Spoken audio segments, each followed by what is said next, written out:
Hello all of you, कैसे हो आप सभी। मैं आशा करता हूँ कि आप सभी स्वस्थ होंगे, मस्त होंगे और आपकी पढ़ाई भी बहुत बेहतरीन तरीके से चल रही होगी। मेरे प्यारे बच्चों, आज की इस क्लास में मैं जैव प्रौद्योगिकी सिद्धांत एवं प्रक्रम से एक ऐसे टॉपिक को लेकर आया हूं जो आपके पूरे एग्जाम में सबसे ज्यादा आपको नंबर दिलाने वाला है। उस टॉपिक का नाम है जेनेटिक इंजीनियरिंग, जिसको हम आनुवांशिक इंजीनियरिंग के नाम से हिंदी में जानते हैं।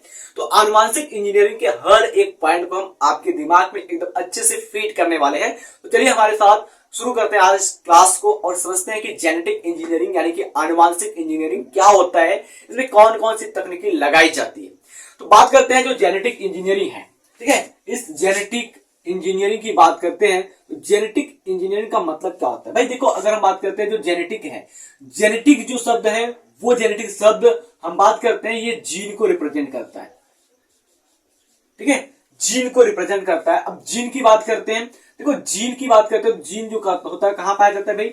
जीन जो होता है वो पाया जाता है आनुवंशिक पदार्थ में। आनुवंशिक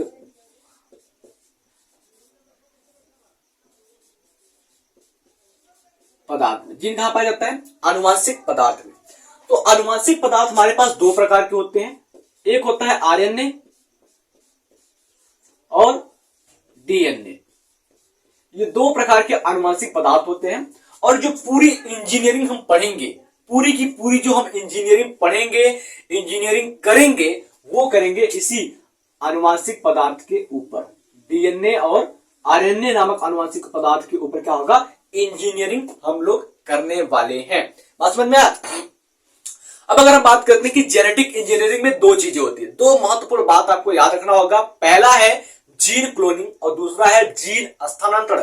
भाई जेनेटिक इंजीनियरिंग का सबसे पहला जो न्यू है, जो सीढ़ी है, वो यही है जीन क्लोनिंग और जीन स्थानांतरण। यानी कि अगर हम बात करते हैं जो जेनेटिक इंजीनियरिंग का सीढ़ी है, ठीक है, जेनेटिक इंजीनियरिंग, जेनेटिक इंजीनियरिंग का जो सीढ़ी है, जो न्यू है, वो क्या है, वो है जीन क्लोनिंग। जीन क्लोनिंग आप एनसीईआरटी में देखेंगे तो वहां पर भी यही लिखा हुआ है, जीन क्लोनिंग। और दूसरा क्या है, जीन स्थानांतरण, जिसको हम कहते हैं जीन ट्रांसफर।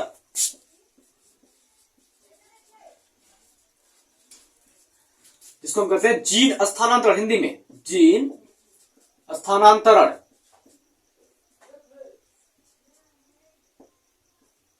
बात समझ में आई।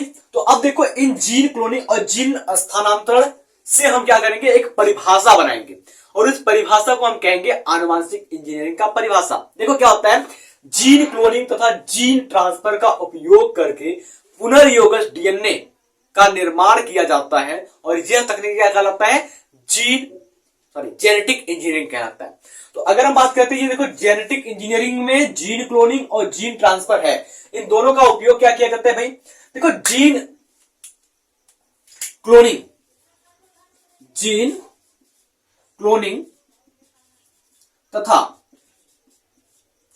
जीन ट्रांसफर, जीन क्लोनिंग तथा जीन ट्रांसफर का उपयोग करके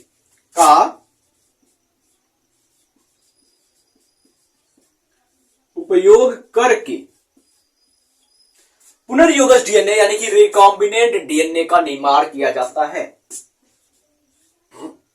पुनर्योगज डीएनए,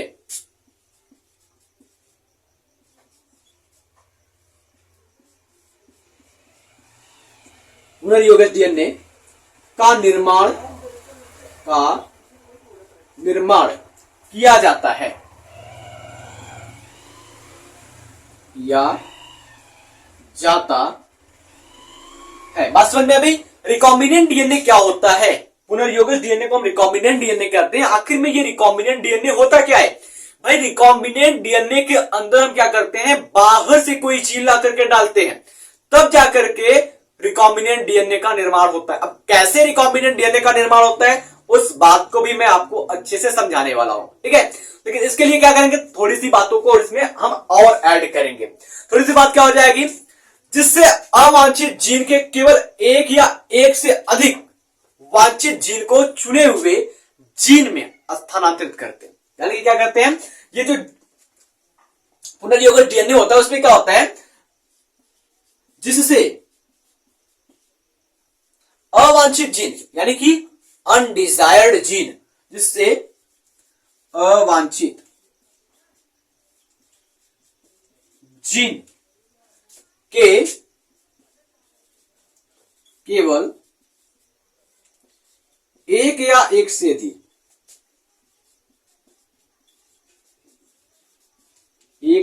से अधिक वांछित जीनों को चुने हुए वांछित जीनों को चुने हुए जीवों में स्थानांतरित करते हैं।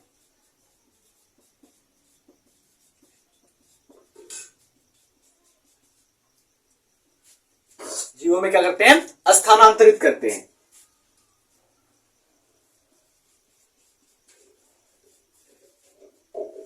इतनी बातें समझ में आई। तो रिकॉम्बिनेंट डीएनए बनाने के लिए या फिर जेनेटिक इंजीनियरिंग में हम क्या करते हैं, एक अवांछित जीन है, ठीक है, और इस जगह पर क्या करेंगे हम, एक या एक से अधिक वांछित जीन जो हमारे इच्छा के अनुसार का है उसमें क्या करते हैं, हम स्थानांतरित करते हैं। बात समझ में आया। तो इतनी बातों को आप नोट कीजिए। फिर मैं आपको बताता हूं कि जो आपका जीन क्लोनिंग होता है, ये जीन क्लोनिंग क्या होता है, कैसे काम करता है। फिर उसके बाद बात करेंगे जीन ट्रांसफर क्या होता है और ये कैसे काम करता है, ठीक है। तो फटाक से आप पहले इन सभी पॉइंट को नोट कीजिए ताकि मैं आपको जीन क्लोनिंग अच्छे से समझा सकूं, उसके बाद जीन ट्रांसफर के बारे में भी आपको अच्छे से समझा सकूं।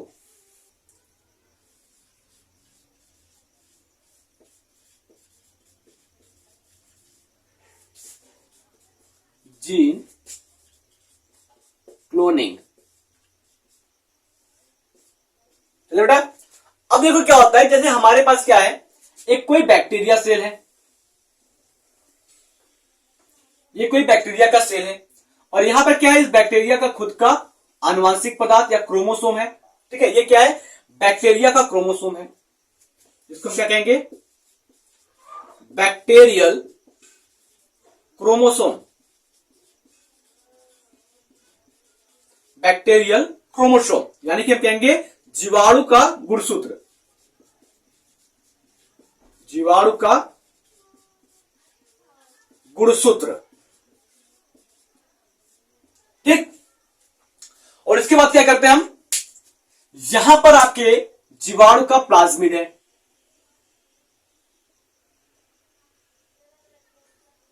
ये क्या है, आपके जीवाणु का प्लाज्मिड है। और इस जीवाणु के प्लाज्मिड के पास क्या होता है, खुद का रेप्लिकेशन करने का क्षमता होता है, यानी कि अपनी संख्या खुद से बढ़ाने की क्षमता होती है।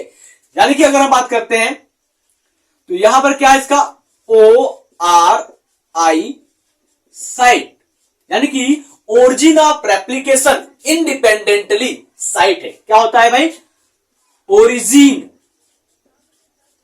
ऑफ रेप्लिकेशन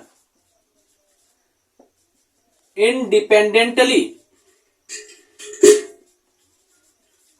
ठीक है, ओरिजिन ऑफ रेप्लिकेशन इंडिपेंडेंटली, ये साइट पाया जाता है बैक्टीरिया के प्लाज्मिड के पास, ठीक है। ये बैक्टीरिया के प्लाज्मिड के पास ये चीजें पाई जाती है, ये अपनी संख्या को खुद से बढ़ा सकते हैं। ये क्या है, ये जो भाई संरचना आपको दिखाई दे रही है, ये है प्लाज्मिड। क्या है,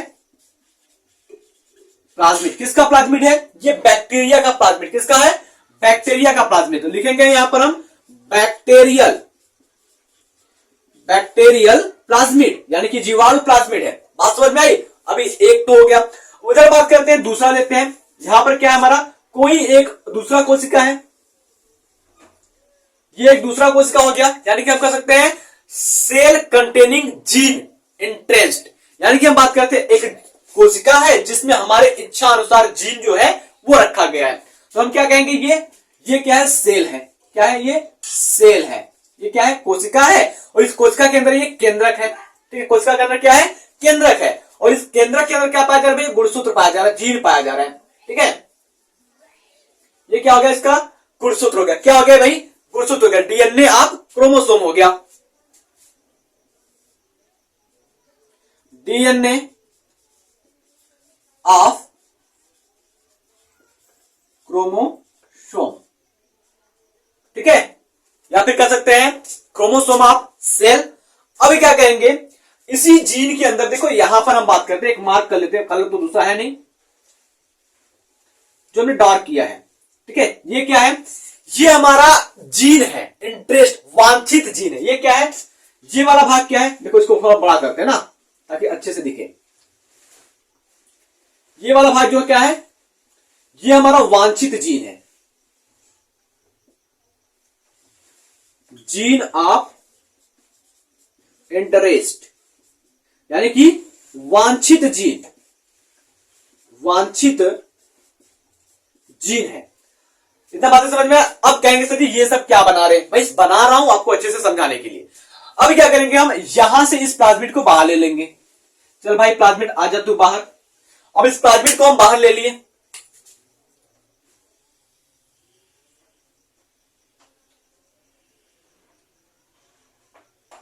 ये प्लाज्मिड क्या हो गया, बाहर आ गया। किसका, ये बैक्टीरिया प्लाज्मिड है ना। और इस बैक्टीरिया प्लाज्मिड के पास क्या है भाई, एक क्षमता है, ये खुद से अपने रेप्लिकेशन को कर सकता है। यानी कि ये क्या है, यहां पर इसके पास क्या है, ओरिजिन ऑफ रेप्लिकेशन की क्षमता पाई जा रही है, ठीक है। उसके बाद क्या करेंगे, हम इस डीएनए को, जो जीन ऑफ इंटरेस्ट है, इसको भी बाहर निकाल लेते हैं। चलो भाई, इस इंटरेस्टेड जीन को भी हम क्या कर लिए, बाहर निकाल लिए। इस इंटरेस्टेड जीन को भी हमने क्या कर लिया, बाहर निकाल लिया, ठीक है। थोड़ा सा कर्व में बनाऊं,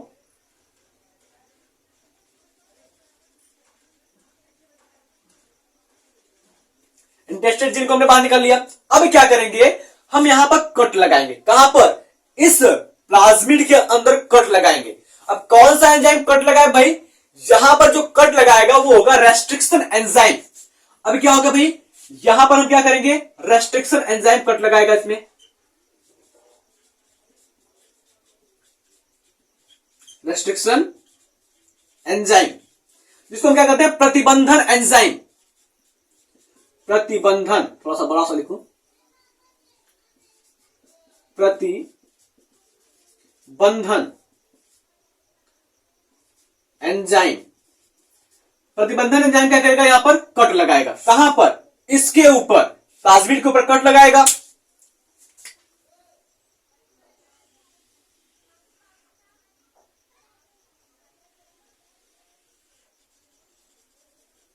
प्रतिबंधन एंजाइम क्या करेगा, कट लगाएगा।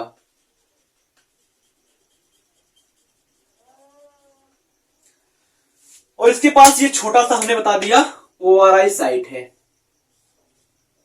ORI साइट है। ये क्या हो गया, कट लगा दिया। अब क्या होगा, इस कट वाले भाग पर हम क्या करेंगे, इस चीज को ला करके, जो हमारा डीएनए है, जो हमारा इंटरेस्ट वाला जीन है, हमारा वांछित जीन है, उसको ला करके यहां पर क्या करेंगे, हम फिट करेंगे।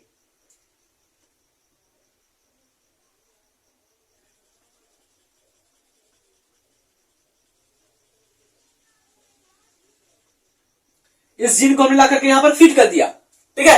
अब इसको जोड़ने के लिए कौन सा एंजाइम काम किया भाई, इसको जोड़ने के लिए जो एंजाइम काम किया, उस एंजाइम का नाम क्या है, लाइगेज। क्या नाम है, लाइगेज एंजाइम ने इसको जोड़ने का काम किया है। ये क्या बन गया हमारा, ये बन गया एक पुनर्योगज डीएनए। क्या बन गया, एक पुनर्योगज डीएनए बन गया। ये बन गया रिकॉम्बिनेंट, रिकॉम्बिनेंट डीएनए, जिसको हम कहते हैं पुनर्योगज डीएनए। क्या कहते हैं, पुनर्योगज डीएनए।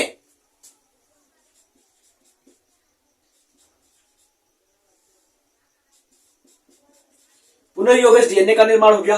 बात समझ में आई। अभी क्या करेंगे, इस पुनर्योगज डीएनए को हम किसी दूसरे बैक्टीरिया के अंदर ट्रांसफर करेंगे, ठीक है। क्या करेंगे, किसी दूसरे बैक्टीरिया के अंदर ट्रांसफर करेंगे। चलो बात करते हैं, ये हमारा क्या हो गया, एक नया बैक्टीरिया हो गया, ठीक है। एक नया बैक्टीरिया हो गया, जिसका नाम क्या है, इकोलाई। इकोलाई यानी कि एस्चीरेशिया कोलाई नाम का बैक्टीरिया है। और इस बैक्टीरिया के पास क्या पाया जा रहा है, इस बैक्टीरिया के पास भी पाया जा रहा है इसका खुद का गुणसूत्र। ये क्या हो गया, बैक्टीरियल क्रोमोसोम। क्या हो गया, ये बैक्टीरियल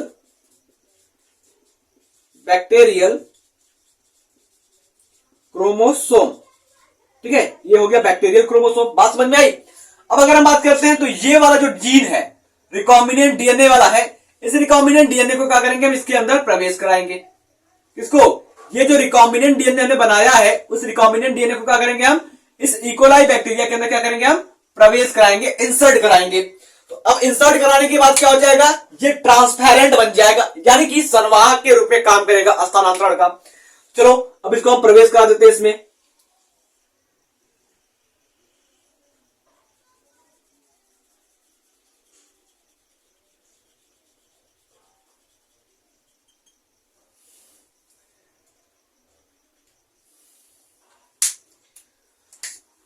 चलो भाई, ये तो प्रवेश कर गया, इसका ये ORI साइट हो गया। चलो अब क्या हुआ, ये प्रवेश कर गया, यानी कि इस प्रक्रिया को क्या कहेंगे, इस प्रक्रिया को कहेंगे ट्रांसफॉर्मेशन। हमें यही बताना था भैया, जेनेटिक इंजीनियरिंग में दो चीजें होती हैं, पहला जीन क्लोनिंग होता है जिसके द्वारा क्या होता है, रिकॉम्बिनेंट डीएनए बनता है, फिर जीन ट्रांसफर होता है, ये रिकॉम्बिनेंट बन गया, उसके बाद क्या होगा, ट्रांसफर हो रहा है। ठीक है, किसमें हम क्या कर रहे हैं, इंसर्ट करा रहे हैं, ट्रांसफर कर रहे हैं, ट्रांसफॉर्मेशन, यानी कि बात कर रहे हैं इसको हम स्थानांतरित कर रहे हैं। क्या कर रहे हैं, स्थानांतरित कर रहे हैं, या स्थानांतरण कर रहे हैं किसके अंदर, इस इकोलाई बैक्टीरिया के अंदर हमने इसको स्थानांतरित कर दिया। अब यहां पर क्या हो जाएगा, ये क्या चीज है, ये है आपका एक रिकॉम्बिनेंट डीएनए। क्या है, रिकॉम्बिनेंट डीएनए, पुनर्योगज डीएनए। कौन, जो हमने बैक्टीरिया के अंदर क्या किया, प्रवेश कराया। ये क्या है, एक रिकॉम्बिनेंट डीएनए है। बात समझ में आई? अब जब रिकॉम्बिनेंट डीएनए इस बैक्टीरिया सेल के अंदर प्रवेश कर गया तो ये बैक्टीरिया सेल क्या हो जाएगा, ट्रांसपेरेंट हो जाएगा, यानी कि स्थानांतरण करता बन जाएगा। इसको क्या कहेंगे हम, ट्रांसपेरेंट, यानी कि स्थानांतरण करता बन गया। अब बात करते हैं यहां पर, अब ये चीज जो होती है, ये क्या है, जब बैक्टीरिया के अंदर हमने इसको प्रवेश करा दिया तो अब बात समझ में आया, हमें क्या होता था पहले, इस प्लाज्मिड के पास पाया जाता ORI साइट, यानी कि origin of self replication independently का साइट पाया जाता है, स्थान पाया जाता है। अब क्या करेगा, ये जो प्लाज्मिड है इस बैक्टीरिया के अंदर अपनी संख्या को बढ़ाएगा, यानी कि प्लाज्मिड क्या करेगा, इस बैक्टीरिया के अंदर अपनी संख्या को बढ़ाएगा। ये क्या होगा, इकोलाई बैक्टीरिया हो गया। ठीक, और यहां पर क्या होगा, इकोलाई बैक्टीरिया का क्रोमोसोम हो गया। ठीक, ये बैक्टीरिया का क्रोमोसोम हो गया। अब बात क्या आती है, अब ये जो हमारा प्लाज्मिड है, रिकॉम्बिनेंट हुआ है, ये अपनी संख्या को बढ़ाना शुरू कर देगा इस प्रकार से।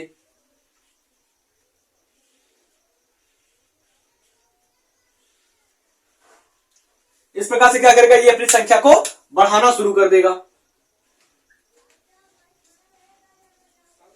एक रिकॉम्बिनेंट प्लाज्मिड डीएनए से कितने बन गए, 3 रिकॉम्बिनेंट प्लाज्मिड डीएनए का निर्माण हो गया। हुआ कि नहीं हुआ? तो इसी को कहते हैं, क्या हो रहा है, ये ट्रांसफर हो रहा है, यानी कि इसमें क्या हो गया, रेप्लिकेशन हो रहा है, ये अपनी संख्या को बढ़ा रहा है। अब अगर हम बात करते हैं कि ये जो कोशिका है, ये 2 अलग अलग कोशिकाओं में बढ़ती है, यानी कि इस कोशिका में कोशिका विभाजन होता है, 2 कोशिकाएं बनेगी, यानी कि बैक्टीरिया क्या करेगा, 2 कोशिकाओं में जब बटेगा, इस प्रकार से इसकी 2 कोशिकाएं बटेंगी। ठीक है, थोड़ा सा और ऊपर ले जाऊं,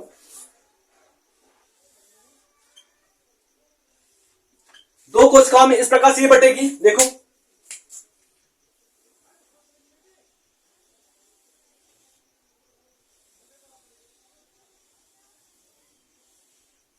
ठीक है, ये क्या हो गया, ये भी क्या है, इकोलाई है, और ये दोनों भी क्या है, इकोलाई है, दोनों भी इकोलाई है। अब क्या होगा इसमें, देखो, इसके अंदर इसका जो पहले से अनुवांशिक पदार्थ यानी कि क्रोमोसोम था, वो क्रोमोसोम रहेगा ही। अब ये जो हमारा पुनर्योगज डीएनए है, पुनर्योगज प्लाज्मिड है, वो क्या हो जाएगा, यहां पर भी आ जाएगा, यहां पर भी आ गया अपना छाप बनाने।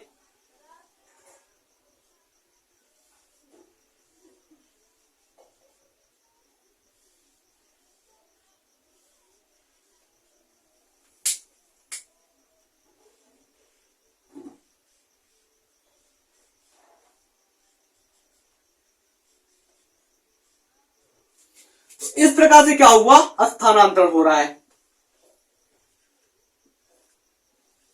इस प्रकार से क्या हो रहा है, रिकॉम्बिनेंट डीएनए का स्थानांतरण हो रहा है। सपोज दैट अगर ये जो है बैक्टीरिया फिर से विभाजन करता है तो फिर से आगे जाएगा और फिर दोनों कोशिकाओं में संख्या बढ़ेगी, ये भी आगे जाएगा तो और संख्याएं बढ़ेंगी। तो इस प्रकार से जो स्थानांतरण है वो होता रहेगा। मैं आशा करता हूं कि इतनी बातें आपको अच्छे से समझ में आ गई होगी। चलिए एक बार फिर से मैं आपको रिवाइज करके बताता हूं ताकि अच्छे से आपको ये जीन क्लोनिंग समझ में आ जाए। Just 1 minute. देखिए सबसे पहले क्या किया हमने, एक बैक्टीरिया का सेल लिया जिसको हम कहते हैं इकोलाई बैक्टीरिया। इस बैक्टीरिया के अंदर क्या है, खुद का गुणसूत्र पाया जाता है और इसके पास क्या पाया जाता है, खुद का प्लाज्मिड पाया जाता है। इस प्लाज्मिड के पास खुद से द्विगुणन करने की क्षमता होती है। इधर क्या लिया हमने, एक अलग सेल लिया। इस अलग सेल में क्या है, डीएनए है, क्रोमोसोम है। उस क्रोमोसोम डीएनए के ऊपर क्या है, हमारा इच्छा अनुसार यानी कि वांछित जीन उपस्थित है। हमने क्या किया, इस सेल से इसके वांछित जीन को बाहर निकाला और इस बैक्टीरिया के सेल से हमने प्लाज्मिड को बाहर निकाला और प्लाज्मिड में क्या किया, हमने कट लगाया। रेस्ट्रिक्शन एंजाइम की वजह से कट लगाया तो हमारा क्या हुआ, खाली स्थान बन गया। इस खाली स्थान में क्या किया हमने, इस प्लाज्मिड इस जीन को क्या किया, ला करके यहां पर जोड़ा। जोड़ने के लिए काम किया एंजाइम लाइगेज। अब क्या बन गया, ये रिकॉम्बिनेंट डीएनए बन गया, पुनर्योगित डीएनए बन गया।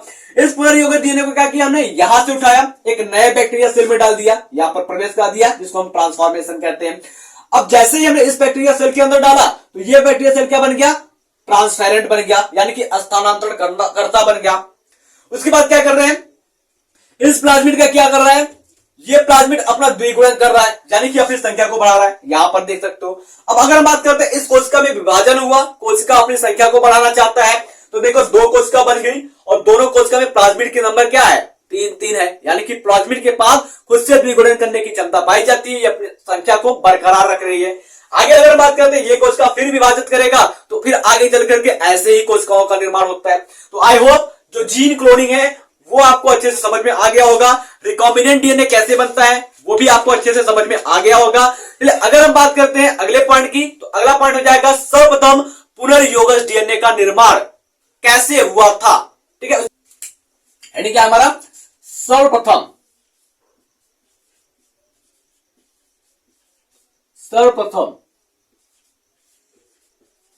पुनर्योगज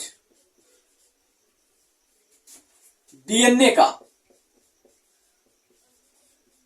निर्माण। सर्वप्रथम पुनर्योगज डीएनए का निर्माण की बात करते हैं।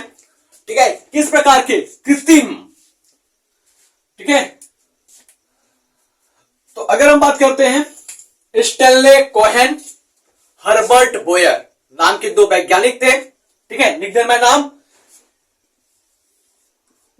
स्टेनले कोहेन तथा हर्बर्ट बोयर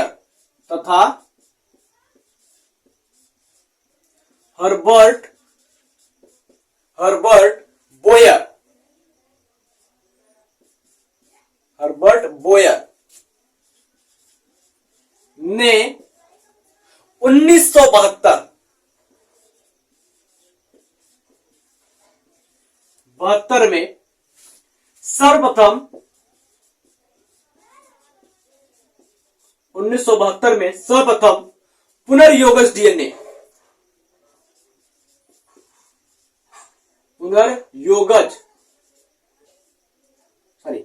कृत्रिम पुनर्योगज डीएनए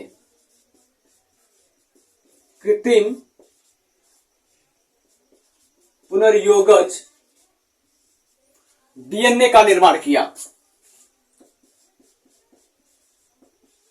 डीएनए का निर्माण किया। बात समझ में आया? किसने?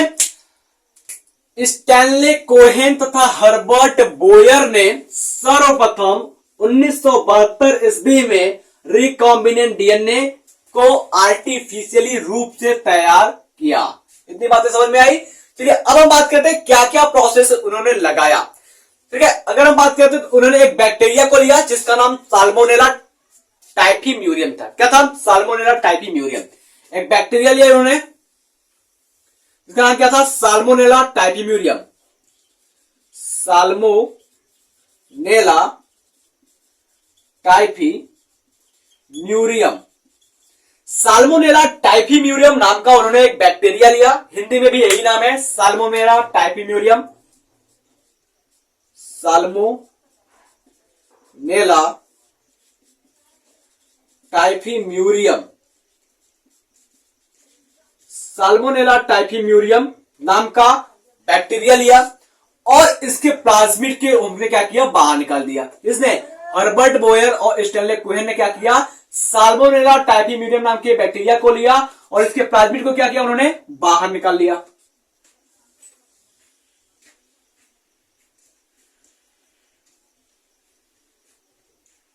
ये प्लाज्मिड आ गया बाहर। उसके बाद क्या किया उन्होंने, एक एंटीबायोटिक रेजिस्टेंट जीन लिया, प्रतिरोधक, ठीक है, एंटीबायोटिक प्रतिरोधी जीन को लिया।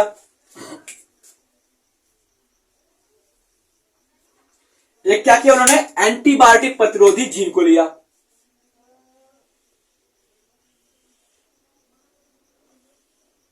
ये है आपका एंटीबायोटिक प्रतिरोधी जीन।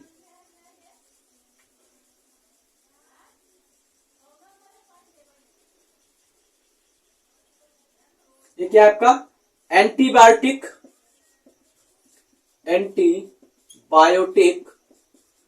रेजिस्टेंट जीन है। ये क्या, एंटीबायोटिक रेजिस्टेंस जीन है। और यहां पर क्या किया भाई, इस जीन को काटने के लिए जो एंजाइम काम किया, उस एंजाइम का नाम क्या है, रेस्ट्रिक्शन एंजाइम, अलग करने के लिए डीएनए खंड से। क्या नाम है, रेस्ट्रिक्शन एंजाइम, जिसको हम कहते हैं प्रतिबंधन एंजाइम। प्रतिबंधन एंजाइम को उन्होंने उपयोग किया इस जीन को अलग करने के लिए। अब क्या करते हैं, इसको हम क्या करते हैं, एक बीकर के अंदर डालते हैं। ये एक बीकर हो गया छोटा सा, ठीक है, ये क्या हो गया, बीकर हो गया, फर्स्ट रिकॉम्बिनेंट बनाने के लिए बीकर हो गया। यहां पर क्या हो गया, ये प्लाज्मिड हो गया,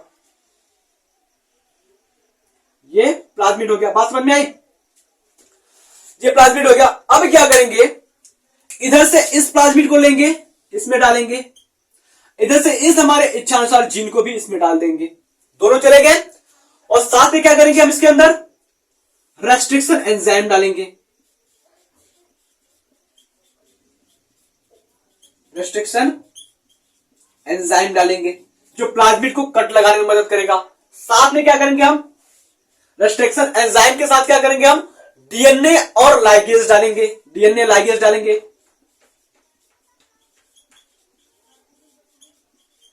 डीएनए लाइगेज एंजाइम डालेंगे, जिसको हम कहते हैं मॉलिक्यूलर ग्लू, यानी कि आणविक गोंद कहते हैं। अब हमने इस चीजों को क्यों डाला, जो आपका रेस्ट्रिक्शन एंजाइम होता है वो फटाक से काम करेगा इस प्लाज्मिड को काटने का। चलो काट दिया, प्लाज्मिड कट गया। उसके बाद क्या करेगा, ये जो हमने जीन डाला है, ये जीन आकर के क्या हो जाएगा, इसके साथ जुड़ जाएगा। ये जीन इसके साथ जुड़ गया। इसको जोड़ने का काम कौन कर रहा है, ये जो हमारा डीएनए लाइगेज है, ये इस जीन को इस प्लाज्मिड के साथ जोड़ने का काम कर रहा है। तो इस तरह से क्या हो गया, हमारा सबसे पहला आर्टिफिशियली रिकॉम्बिनेंट डीएनए, यानी कि पुनर्योगज कृत्रिम डीएनए बनकर के तैयार हो गया। ये क्या हो गया, हमारा first recombinant DNA, first artificial recombinant DNA बनकर के तैयार हो गया। अब क्या करेंगे, हम इसको यहां से निकालेंगे और निकाल कर लाएंगे, किसी दूसरे बैक्टीरिया के अंदर प्रवेश करा देंगे, और वो बैक्टीरिया क्या हो जाएगा, हमारा इकोलाई बैक्टीरिया है, जिसको हम ट्रांसफेरेंट के नाम से जानते हैं। ये क्या आ गया, ये हमारा बैक्टीरिया है जो संवाहक का काम करेगा। और हमने क्या किया, इस बैक्टीरिया के अंदर क्या किया, इस ड्रग रेजिस्टेंस वाले जीन जो कि रिकॉम्बिनेंट डीएनए बनाया है, उसको हमने क्या किया, इसके अंदर डाल दिया।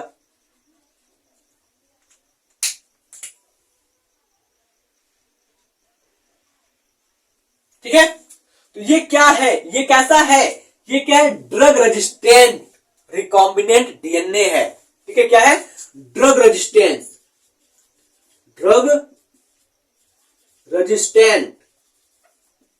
रिकॉम्बिनेंट डीएनए है।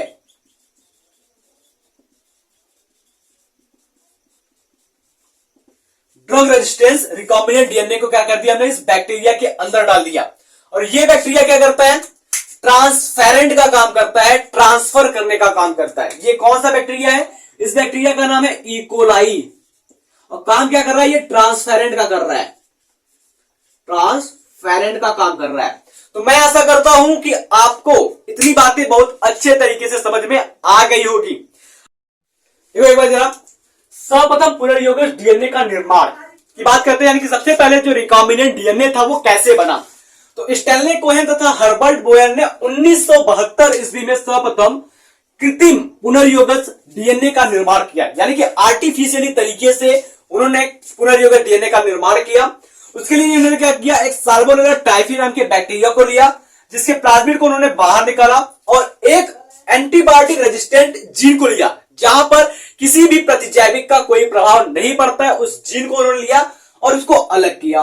ठीक है, अलग कैसे किया उन्होंने, उस डीएनए से उन्होंने क्या किया, रेस्ट्रिक्शन एंजाइम की सहायता से उस जीन को अलग कर लिया। अब इस प्लाज्मिड को क्या करेंगे, एक बीकर के अंदर रखते हैं, और इस बीकर में क्या करते हैं, हम रेस्ट्रिक्शन एंजाइम डालते हैं जो इस प्लाज्मिड को काटने का काम करेगा। फिर इसके बाद क्या करते हैं, इस जीन को मिलाते हैं जो एंटीबायोटिक रेजिस्टेंस जीन है, इसको डालेंगे तो ये जाकर के यहां पर लगेगा, और इसको जोड़ने के लिए डीएनए लाइगेज एंजाइम काम करता है, तो ये पूरी तरह से इसको जोड़ देगा। तो इस प्रकार से हमारा पहला आर्टिफिशियल रिकॉम्बिनेंट डीएनए बनकर के तैयार हो गया। इस आर्टिफिशियल रिकॉम्बिनेंट डीएनए को हम क्या करेंगे, किसी अन्य जीव के अंदर या अन्य बैक्टीरिया के अंदर ट्रांसफर करेंगे। वो अन्य बैक्टीरिया कोई और नहीं, वो आपका अपना इकोलाई बैक्टीरिया, और इसके अंदर ये ट्रांसफर हो जाएगा। ठीक है, तो ये ट्रांसफेरेंट कहलाएगा। इतनी बातें समझ में आई। अब अगर हम बात करते हैं किसी भी जीव को आनुवांशिक रूप से रूपांतरित करने के लिए क्या करना होता है, ये आपकी किताब में दिया गया है, तो फटाक से पहले आप इस पॉइंट को नोट कीजिए ताकि मैं आगे की बातों को समझा सकूं। किसी जीव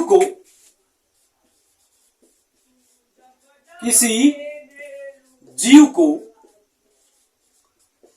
आनुवंशिक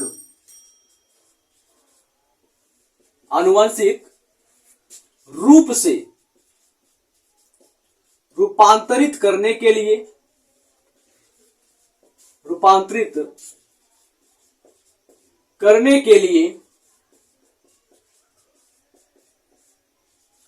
तीन बातों का ध्यान रखना होता है।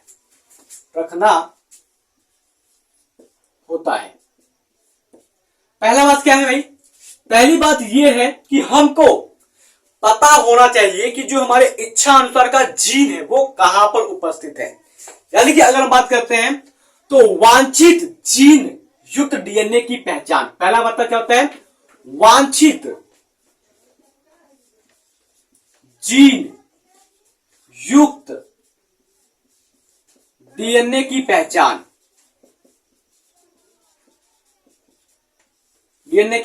सपोज दैट जैसे अगर हम बात करते हैं ये हमारा डीएनए हो गया, ये डीएनए हो गया। अब यहां पर क्या है, हमारे इच्छानुसार का जीन पाया जा रहा है, यहां पर हमारे इच्छानुसार का जीन पाया जा रहा है ना। तो इस जीन की हमें पता होनी चाहिए कि ये किस डीएनए के किस भाग में या डीएनए के किस स्थान पर उपस्थित है। ये क्या हमारा वांछित जीन है। हमको क्या पता होना चाहिए कि ये वांछित जीन इस डीएनए के किस स्थान पर उपस्थित है। पहली पॉइंट ये होती है। दूसरी बात करते हैं, दूसरा बात क्या हो जाएगा, चिन्हित डीएनए का परपोषी में स्थानांतरण, यानी कि बात करते हैं चिन्हित डीएनए का परपोषी में यानी कि होस्ट सेल में स्थानांतरण।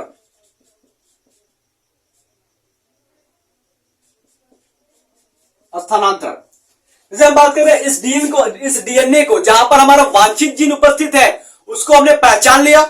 अब इसको क्या करेंगे, जैसे ये हमारा परपोषी कोशिका हो गया, ठीक है, परपोषिका डीएनए हो गया, प्लाज्मिड हो गया, तो इसको हमको क्या करना पड़ेगा, यहां पर लाकर के स्थानांतरित करना पड़ेगा, यहां पर लाकर के हमको स्थानांतरित करना पड़ेगा। और ये हमारा दूसरी बात होगी। तीसरी बात की बात क्या करते हैं, तीसरे पॉइंट की बात करते हैं, तो स्थानांतरित डीएनए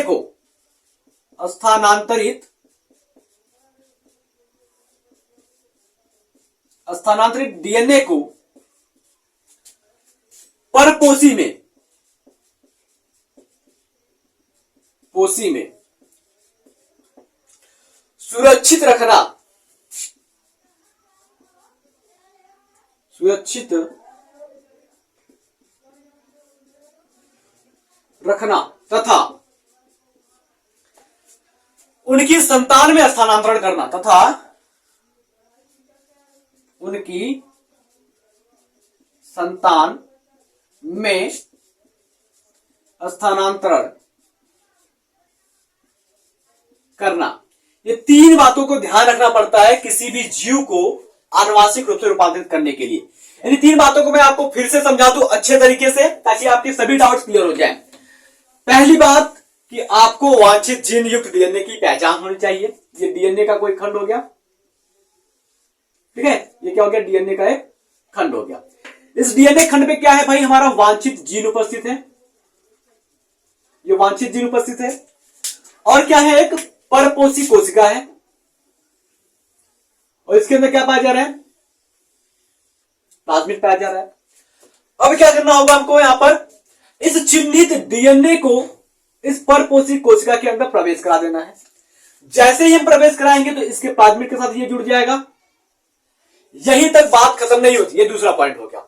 तीसरी पॉइंट क्या हो जाएगी कि यहां पर इसको सुरक्षित रखना है, और सुरक्षित रखने के साथ साथ जब ये जनन करे और अपने संतान को बनाए, ठीक है, जनन करे और अपने संतान को बनाए, तो उस संतान में भी क्या हो जाए, ये जो इसका रिकॉम्बिनेंट वाला या फिर वांछित जीन है वो भी क्या हो जाए, ट्रांसफर हो जाए। जब तक संतान में स्थानांतरित नहीं होगा तब तक हम नहीं कह सकते कि वो जीव क्या है, आनुवांशिक रूप से रूपांतरित है। इतनी बातें आपको अच्छे से समझ में आ गई होगी। मिलते हैं आपसे अगले क्लास में, तब तक के लिए जय हिंद, जय भारत।